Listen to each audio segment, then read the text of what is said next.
the launch team was ready to go. This is Atlas Mission Control live from Cape Canaveral, making final preparations for liftoff. Atlas Systems propulsion, go. Hydraulics, go. Pneumatics, go. LO2, go. Vehicle electrical, go. Light termination system, go. Propellant utilization, go. Centaur Systems propulsion. At Cape Canaveral, some long-cherished assumptions about US space technology could very soon be rewritten. For the first time ever, an American rocket is scheduled to blast into space, powered by a Russian rocket engine. Go. Vehicle electrical, go. Light control, go. DCLS monitor, go. Light termination system, go. Telemetry, go. RF, go. Complex systems instrumentation. We thought maybe we misunderstood each other. The performance of the engines were probably 10 to 15% higher than what we had in the United States. Booms, go. Launcher, go. Water, go. Complex electrical, go. Propellant monitor vehicle loads, go. It wasn't the same technology we're used to. It was a paradigm shift in what we were expecting. LO2, ready. LH2, ready. Vehicle electrical, ready. Light control, ready. Atlas Systems propulsion, ready. Hydraulics, ready. LO2, ready. Vehicle electrical, ready. This is Atlas Mission Control at T-minus 5, 4, 3, 2.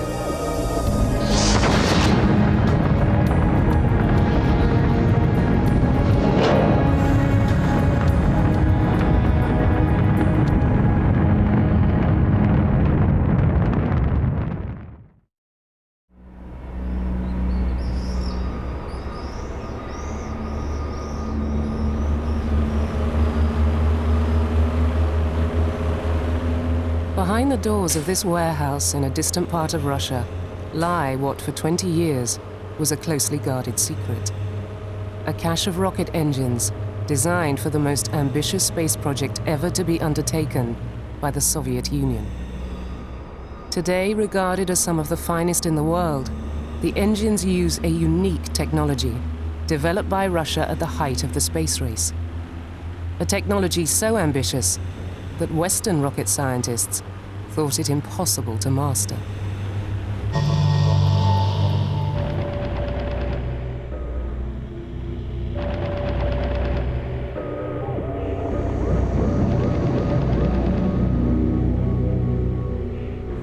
The Russians were very secretive at that time, and although they said they were doing something, they did not tell us what they were doing, and in fact it took a great deal of intelligence gathering to really understand what their direction was.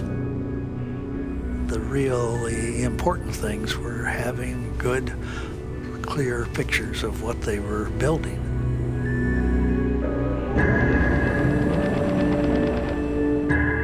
In the 1960s, the spy satellites of the CIA were keeping regular watch on the Soviets' vast space launch complex, the Baikonur Cosmodrome in Kazakhstan.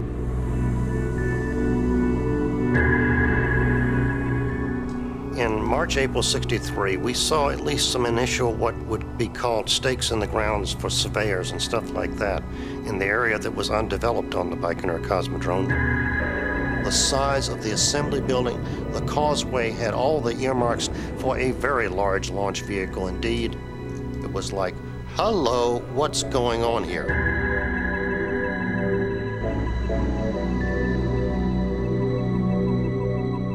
The satellite images clearly showed the construction of a new causeway leading up to two huge launch pads side by side. To the CIA analysts back in Washington, the launch pads were the first hard evidence that preparations were underway for the assembly of a huge new rocket. The sheer size of the complex could mean one thing only. The United States was now in a race to the moon.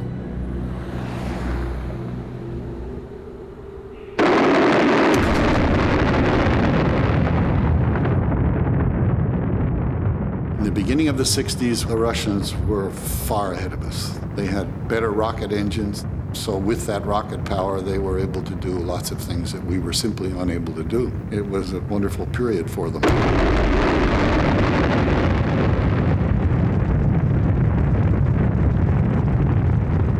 First ICBM in August of '57, Sputnik 1 in October of 1957, and then first man in space, first woman in space, first 3 men in space, first extravehicular activity, first spacecraft to hit the moon.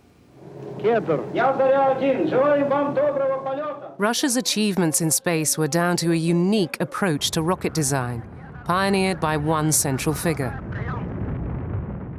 The anonymous chief designer, Sergei Pavlovich Korolyov, head of OKB-1, Experimental Design Bureau No. 1, and Russia's most senior rocket scientist.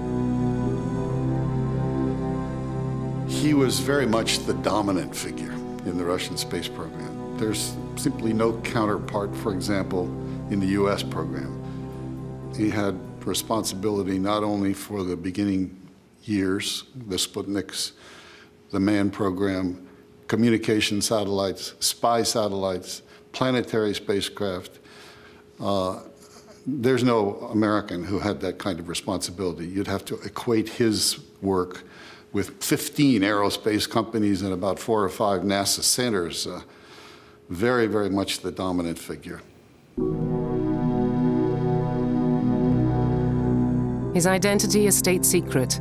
As chief designer, Korolyov was the most powerful figure in the elite core of the Soviet Space Design Bureau, reporting directly to the Kremlin.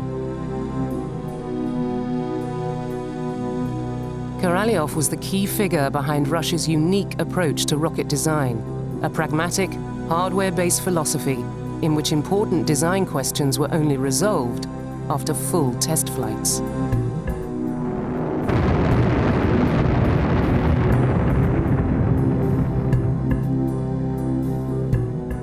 In a lot of respects, they were well ahead of the game, but the reason they were well ahead of the game is because they had actually put all the hardware together and had applied that technology far better than we had. The conquest of space a political priority, Russia's breakthroughs had come through a hands-on approach in which rockets had been built,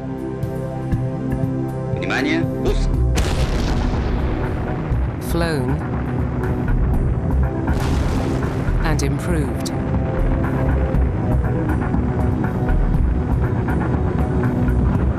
And if there were explosions on the way, that was something to be learnt from.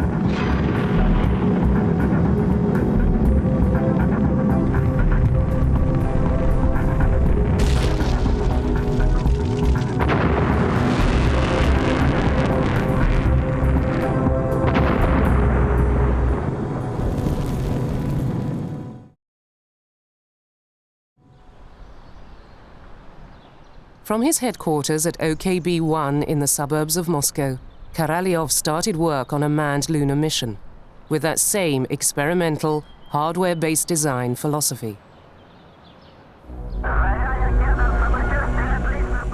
But the sheer challenge of getting a man on the moon was a problem on an altogether different scale from anything they had previously undertaken. With the United States already enjoying a head start from their declared goal of landing a man on the moon by the end of the 1960s, the odds against Russia winning were beginning to stack up. Экспедиция на Луну. Одного космонавта. As Korolyov's deputy, Vasily Mishin had started working on rockets at OKB-1 after World War II. From the Earth's gravity and the Moon's distance, they soon worked out a lunar mission would need a huge new rocket.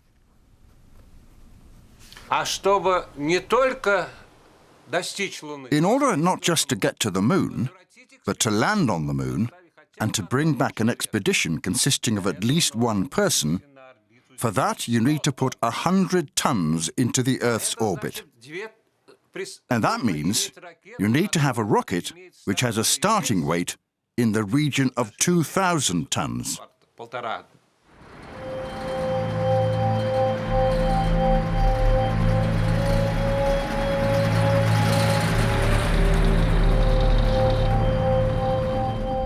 To build a rocket of the size needed, and within the Kremlin's deadline of beating the Americans, was a challenge beyond any the chief designer had previously undertaken. Korolyov quickly realized they would need new, vastly more powerful engines for the huge new rocket. But Korolyov did not see eye to eye with his usual manufacturer on the kind of engines the new rocket would need. He had no choice but to find an alternative supplier.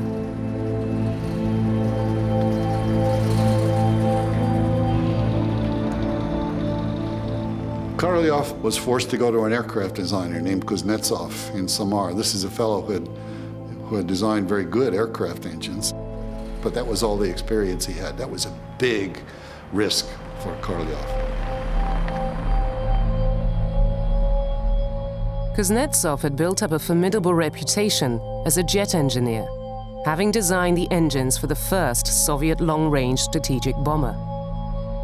But he had never worked with rocket engines.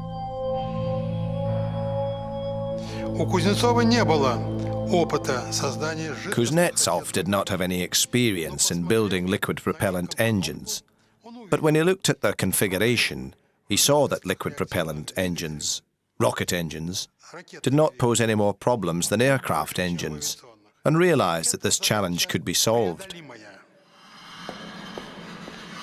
Valentin Anisimov had worked under Kuznetsov on jet engine design, but when the chance came in 1962 to apply his skills to rocket engineering, he seized it.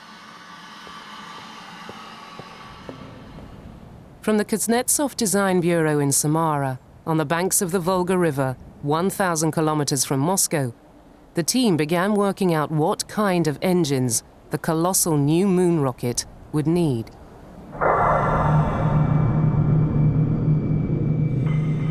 The basic design of rocket engines is simple. Oxygen and fuel are pumped separately at very high pressures into the beating heart of the engine, the combustion chamber, where they are ignited, propelling the rocket forwards. The higher the combustion chamber pressure, the higher the performance of the engine. Those very high pressures are built up by pumps, driven by a gas turbine fired from the preburner, a mini combustion chamber that draws off part of the oxygen and fuel supply.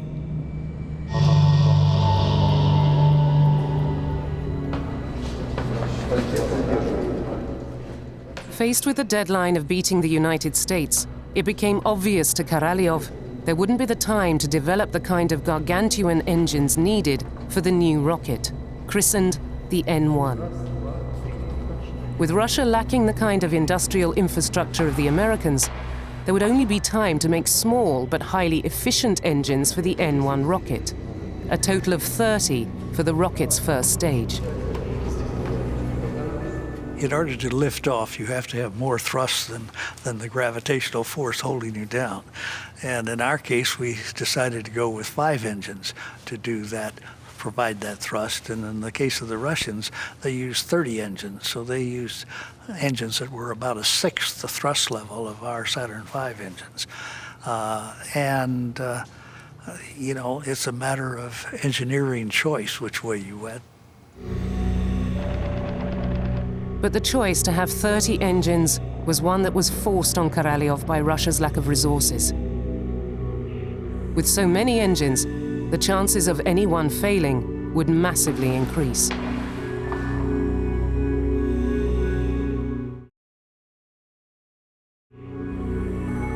To overcome those huge odds and achieve the efficiency and performance Korolyov demanded, the engine designers would have to crack a problem that had always been shied away from as too difficult and too dangerous. At that time, all American and Russian rocket engines worked using an open cycle, in which the exhaust products from the pre-burner that drives the pumps are dumped over the side. A simple but wasteful design. But for the high-performance engines Korolyov demanded, that inefficiency was unacceptable. Russia's engine designers would have no choice but to take an untried and highly risky step. They would have to close the cycle, and find a way of safely channeling the exhaust products from the pre-burner back into the combustion chamber to be refired.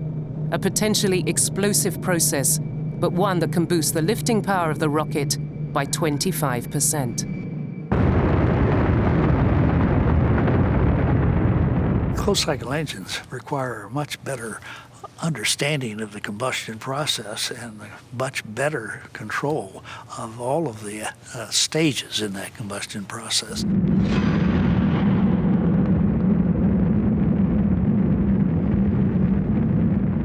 As a consequence, you can blow up a lot of engines trying to build one that works. And I think that the Russians did blow up quite a lot of engines.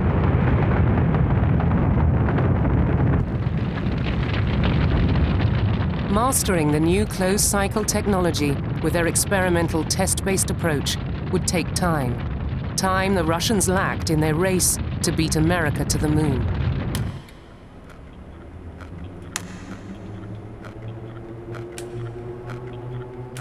Not everything went badly.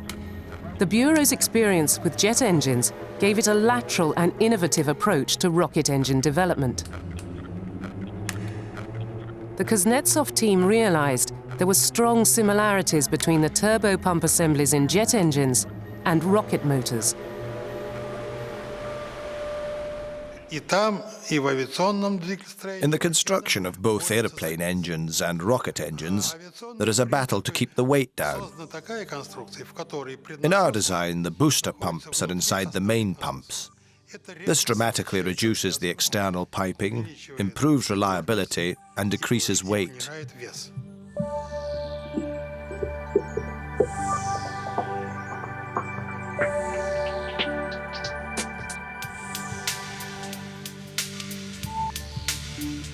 The compactness of the engine was both original and highly elegant. Well, this design was really a radical design for the early 1960s. Whenever you're designing engines, you want to make it as simple as you can with the minimum amount of parts. So the Russians have typically chosen the single shaft type design for the turbo machinery, which really simplifies and adds to its efficiency and performance. By 1966, with the key technical challenges behind closing the cycle resolved, the highly efficient engine the chief designer had asked for was within sight.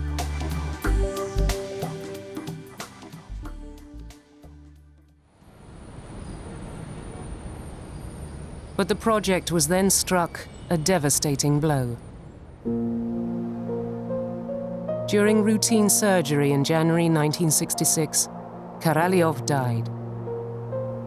The one figure with the authority and vision to galvanize the system behind the goal of beating the Americans had gone. As the N-1 rocket finally started to make its way out to the pad at the Cosmodrome, the odds stacking up against Russia in the race to the moon looked formidable. By 1967, the first N-1 moon rocket had been assembled at the Cosmodrome. Standing 35 stories high and weighing the same as 400 double-decker buses, Russia's answer to America's Saturn V presented an awesome sight. I have to say that prior to every launch during those years, we felt a certain trepidation. We were still affected by the large number of accidents that we had witnessed with our own eyes, pretty much since 1947. Vasily Mishin had been appointed to take over as chief designer in the wake of Korolyov's death, in charge of the 24-hour shifts, working to prepare the rocket for launch. Russia lacked the huge facilities needed to ground test all 30 N-1 engines as a whole. The first launch would take place with the rocket and its system of closed-cycle engines still untried. There would be no alternative but to finalize the design in the same way that all other Russian rockets had been perfected, through a series of full test flights. Because of our limited resources and capacity, we had to do the bulk of the development of the rocket stages during test space flights. We planned 12 unmanned launches, and we only planned manned flights for the 13th and 14th launches.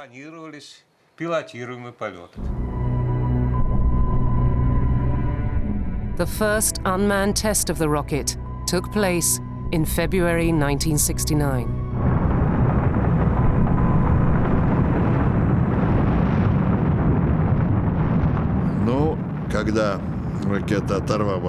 Well, when the rocket left the launch pad, in those first few moments there was a sort of uplifting feeling.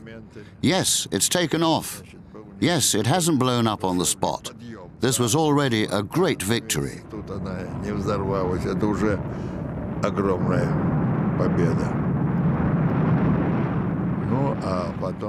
And then, what happened next has gone down in history.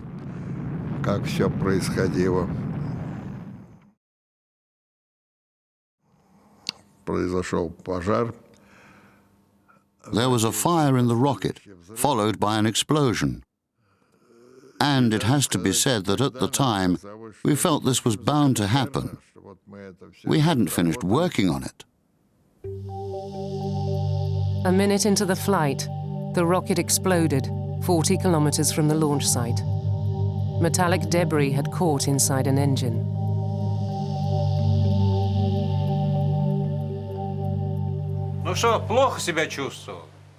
Of course I felt bad.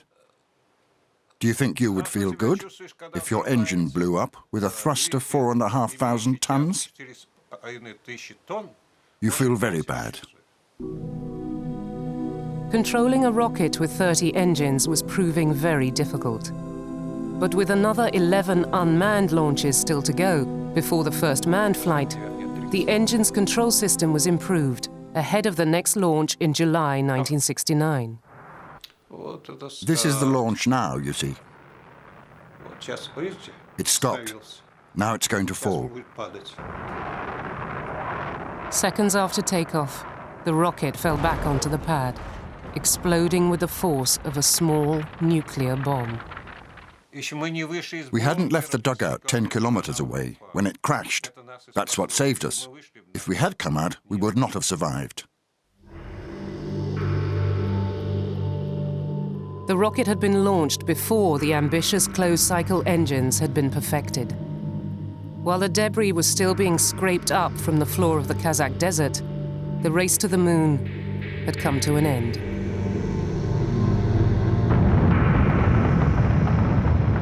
Just 2 weeks after the N1 disaster, the Americans were celebrating victory in the wake of the successful Apollo 11 mission. But the Russians didn't give up there. True to their practice of evolving the design through actual launches, the engine and rocket were steadily being improved. To prevent the intake of debris, filters were fitted to the engines, and the launch pad was rebuilt ready for the next tests in 1971 and 72. Well, this is the third launch. I've only seen this on film. I didn't actually see it in real life, only the traces.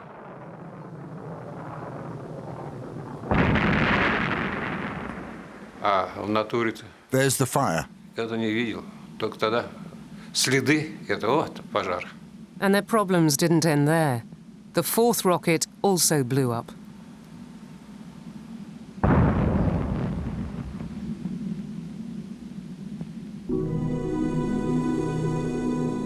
The moon race may have been lost, but by the early 1970s, the proven Russian system of refining through test flights was delivering real improvements in the rocket. A new engine, designated the NK-33, was being finalized, in which the gremlins identified from the launch failures had been ironed out. With new filters and protection against vibration, the high-performing closed-cycle engines the designers had dreamed of were finally ready to fly. Experience showed that Kuznetsov's engines could be made reliable, But for that, we needed those very 4 years by which we lagged behind the United States.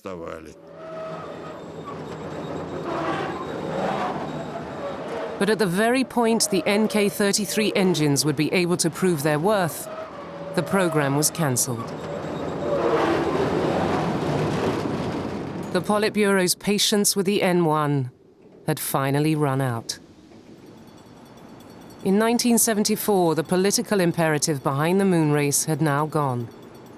As a result, the entire N1 program was cancelled on the orders of the Kremlin, and Mishin was sacked as chief designer. What if I was unhappy? These things happen, of course. But there were a lot of reasons. I can't say that I was fine. Things were bad. But I survived. I'm still here. At Baikonur today, the desert is slowly reclaiming the colossal works of the N1 project. After the cancellation of the program, the Soviet leadership ordered the complete destruction of all the remaining N1 rockets and their engines. The entire history of the program was suppressed, and the remaining M1 stripped down. At the Cosmodrome, parts of the rocket were even converted into pigsties.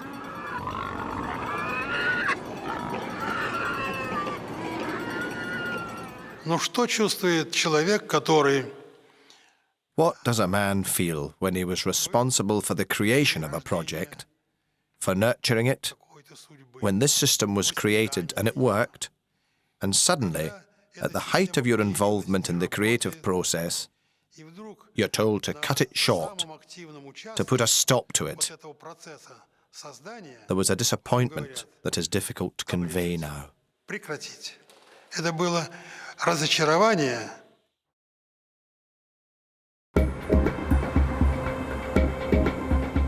The story of the N1 remained a shameful secret until the early 1990s, when, with the fall of the Soviet Union, information started to trickle out. Visiting American rocket scientists, the first to delve into Russia's achievements in space, was starting to get details of an engine for sale.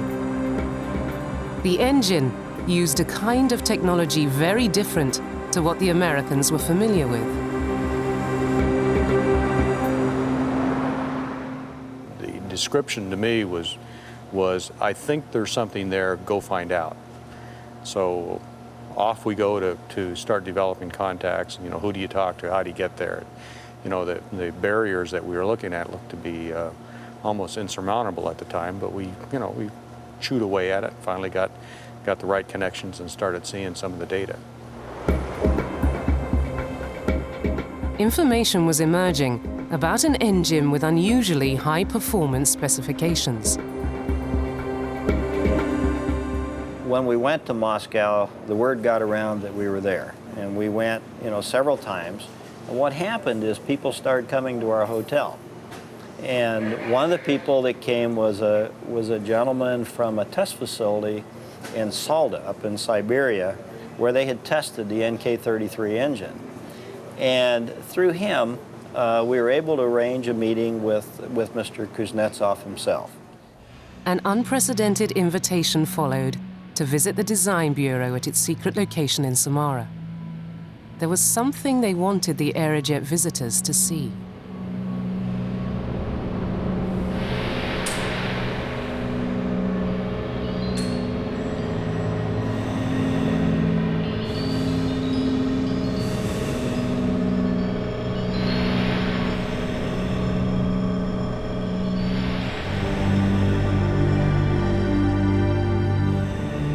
Literally a forest of engines. There were over 60 engines stored in this one area, just side by side. To see that kind of quantity of this tremendous asset was absolutely incredible.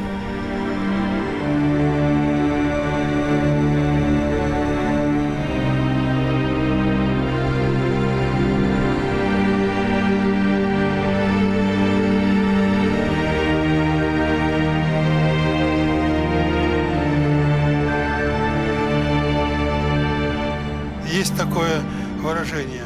He was speechless. There's that saying, it took his breath away. He saw them and his jaw dropped. There was a forest of engines. He was amazed.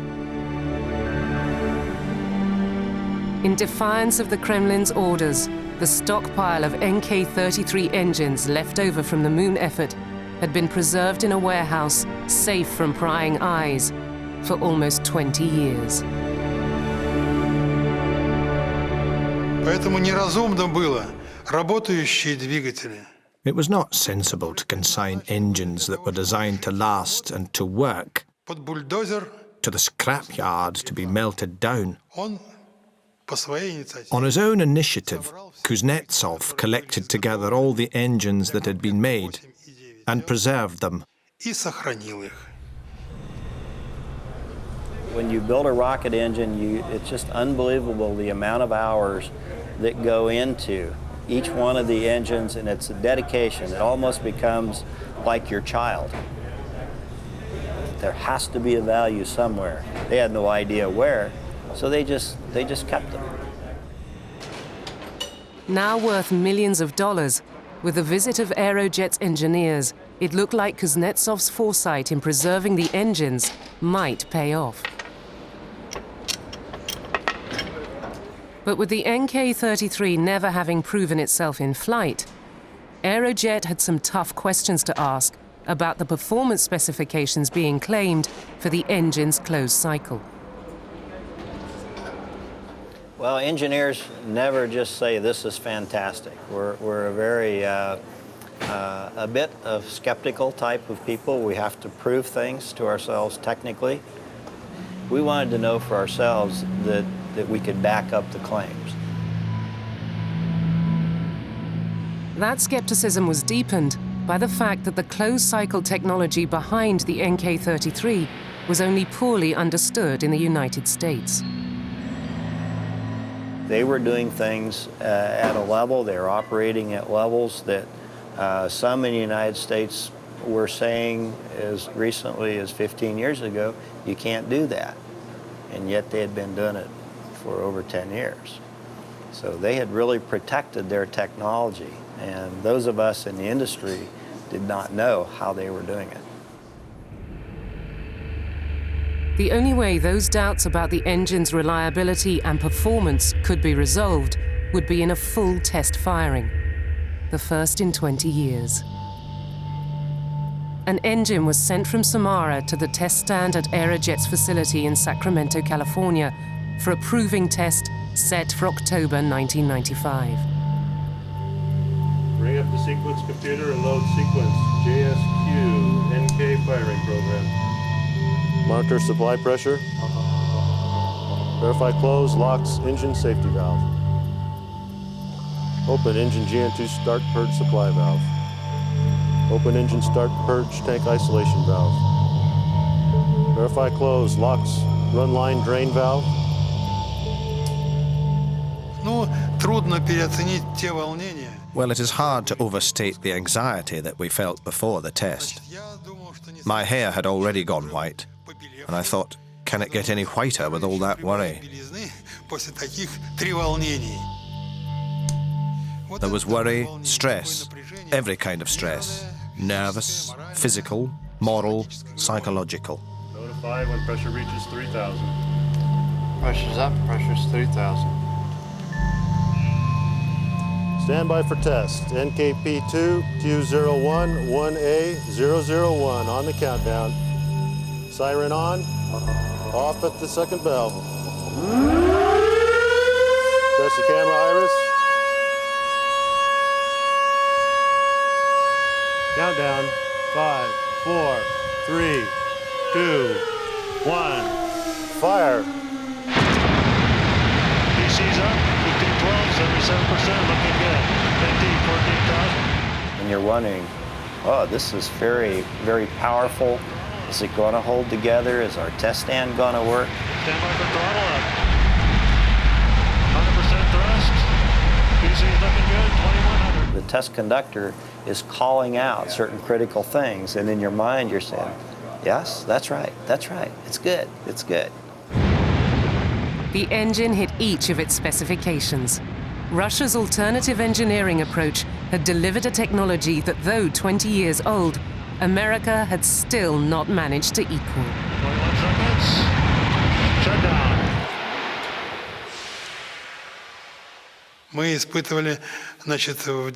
We tested it at 10 a.m. That was about midnight here. Everybody was waiting for us to call and let them know how the test had gone. And we said, it's okay. It worked.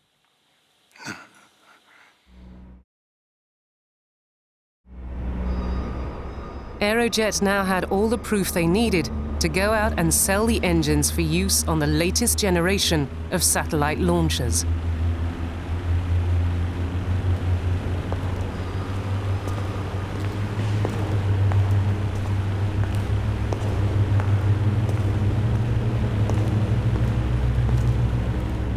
The man to have bought them knows a thing or two about the rival merits of Russian and American space technology.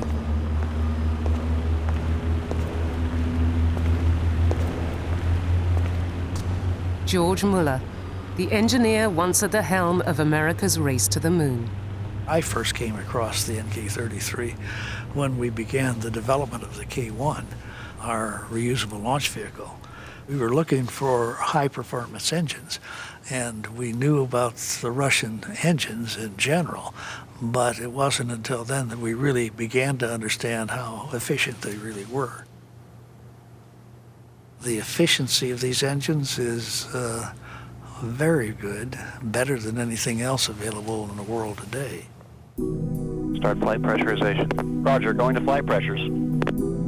The NK-33's closed-cycle technology has now been taken to a further stage in a new Russian engine. That engine is about to make history by being the first to fly on an American rocket, a rocket that started life as an intercontinental ballistic missile pointed at Russia.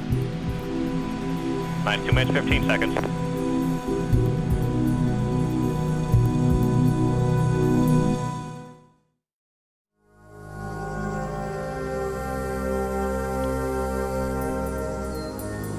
You know, for me, it's the same every time. It doesn't get any better or easier. This one is a little more tense because it's a maiden voyage, but yeah, it doesn't get any easier. Rocket scientist John Karras of American space giant Lockheed Martin is on his way out to the launch pad at Cape Canaveral, just a few days ahead of the inaugural flight of the latest Atlas rocket, powered by a Russian RD-180 engine.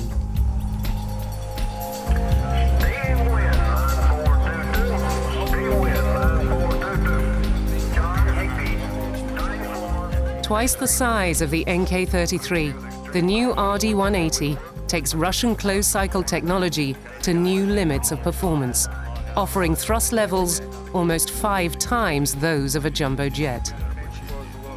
If the launch goes as planned, the RD-180 will enter the history books as the first Russian booster engine to power an American rocket and its communication satellite payload into orbit. We're working a couple small items this morning, really one item.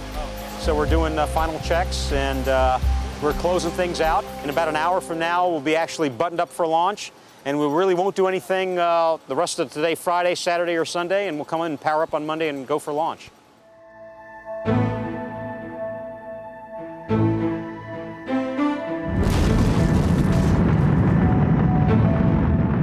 The RD-180 is a direct descendant of the huge closed-cycle engine built in the 70s for the abortive Russian space shuttle program. It's been tailor-made for Lockheed Martin by the MPO Energomash Design Bureau, today one of the leading manufacturers of rocket engines in the world. Though Energomash has successfully powered over 2,000 rockets with 11,000 engines, this will be the Design Bureau's first ever launch from Cape Canaveral. And he always wants to make sure that he is taken care of when he arrives. Where the old Atlas rocket used to be driven by 5 engines, the RD-180 is so powerful that the new Atlas III will use just 1 and still offer 10% higher performance. В ракетной технике In rocket science, it's not done to make forecasts about the launch. As the saying goes, you have to knock on wood. For this remarkable marriage of Russian engine and American rocket to have even reached the launch pad is only the result of a long and sometimes difficult collaboration between these two Cold War rivals. Bob Ford was one of the first people to assess Energomash's technology in the early 1990s. Our initial impressions was that we were being fed a line of something as a come-on, and we couldn't understand how they could be getting the type of parameters they were talking about. They were talking about chamber pressure inside the engine that were higher than anything that we had in the United States. The chamber pressures being claimed for the engine were above those found in the American space shuttle and outclassed standard rocket motors by a factor of 4 to 1. We thought maybe we misunderstood each other. We were being told things that we couldn't validate against our own experience, and we had to go off and check, because it just didn't. It wasn't the same technology we were used to. It was a paradigm shift in what we were expecting. 5, 4, 3, 2, 1. That gap between American expectations and Russian performance was explained by Russia's hardware-focused engineering tradition. Building on the technology first developed for the NK-33, the RD-180 uses a high-performance closed cycle that had been rejected as too risky by engineers in the United States. All right, PC, we got a normal end-of-line cutoff. The engine design itself was a departure from what the Americans would do for an engine design. All the oxygen inside the engine actually flows through the preburner, what actually drives the turbine. The oxygen-rich closed cycle would mean far higher combustion chamber pressures, but it was not without risks. The hot oxygen gas coming from the preburner is so flammable that even the metal engine itself can catch fire and explode. If you had an ignition source, you could, and we've seen it on some engines, actually just burn the engine up. The aftermath is something to see. It looks like you've seen large castings that probably are 3 inches thick literally melt like candle wax.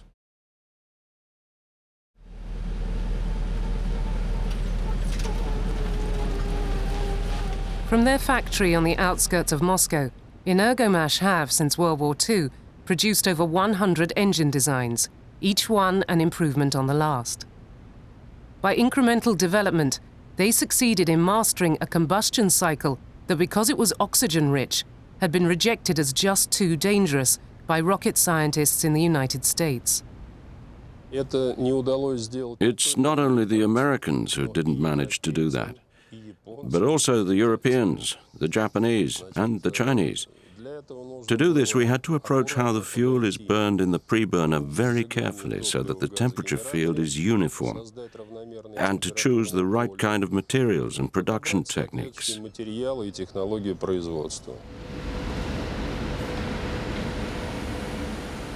Energomash had found a way of using the closed cycle to take chamber pressures to new limits while protecting the inside of the motor from the greater risks of fire. A whole new class of high-temperature resistant stainless steels, unseen in the West, was invented to cope with a hazardous oxygen-rich environment. With that kind of technology, Lockheed Martin's skepticism evaporated. It was very easy to persuade them. We said, here's the engine, here it is in the production unit, here it is at the test center, and now we're going to test it. Look at the data. What better way to present it than with a concrete test of a specific iron engine, to be persuaded that it works, and works reliably. Lighthouse monitor, telemetry, channel 2. Roger. Attention on complex 36A. There'll be loud venting on the east side of APAD ramp. I say again, loud At Cape Canaveral, the ground controllers have started their final checks. clearance around the C-band and S-band antennas. Today, the RD-180 engine offers performance and reliability beyond anything achieved in the United States, with its billions of dollars of investment in space technology. Exposure to Russian design philosophy has forced American technology giant Lockheed Martin to question some of its own most cherished working methods. Clear back, except for the green team. The Russians design engineers design the engine. They have all the drawings. They hand the drawings across to the manufacturing engineers that are on the floor that are actually going to build this thing, and those folks actually take over the design at that time. Whereas in the United States, the design engineer would design something and he'll hand it across the factory floor, and the factory floor will say, I got to meet this drawing. And what happens is cost of articles go up, scrap rate goes up, requirements for tighter and tighter machines go up, and we turn the factory into more of a technology lab. Back at Kuznetsov, the team that designed and built the NK-33 is still together. Though now in his 70s, Valentin Anisimov remains chief designer of engines. He and the team are ready to resume production of the NK-33. We've been waiting for this for a long time, for 20 years. All the decisions on that have already been taken. Production of these engines will be restored in Samara. Highest winds we saw in the area were over 20, 23 knots, but nothing more than that at the Cape. So there's currently no lightning advisories for the Cape. As the Atlas mission controllers take their places for the countdown, with the launch of this new rocket, Russian rocket engine technology will finally have come in from the cold. Temperatures in the mid to upper 70s, and right now holding at 60% chance of no-go at the beginning of the window. However, improving conditions as we approach the second half of the window. Energomesh's team will be able to monitor the engine's performance from their own control room for the duration of its 3-minute burn. Spacecraft on internal power. Roger. Ready to report to resume countdown. Atlas systems propulsion. Go. Hydraulics. Go. Pneumatics. Go. LO2. Go. Vehicle electrical. Go. Late termination system. Go. Electrical. Go. Airline monitor vehicle loads. Go. TV control. Go. Operation safety. 10 years after the end of the Cold War, old-fashioned, hands-on Russian engineering is about to teach American high technology an uncomfortable lesson. This is Atlas Mission Control at T-minus 10, 9, 8, 7, 6, 5, 4, 3, 2, and the RD-180 engine roars to life and liftoff!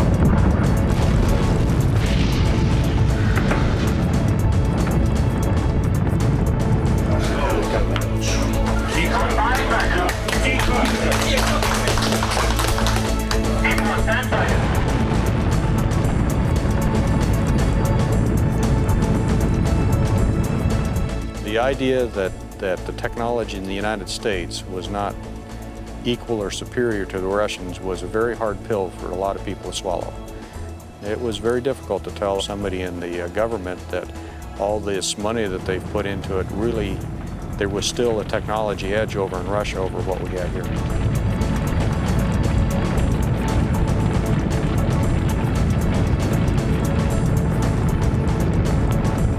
And everything continues to look normal on the engine. Staying steady at 87% thrust.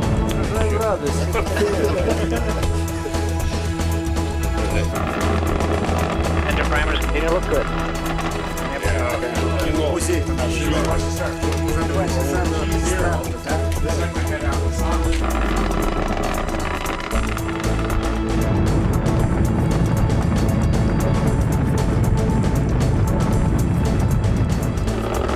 Engine operating parameters continue to look marvelous.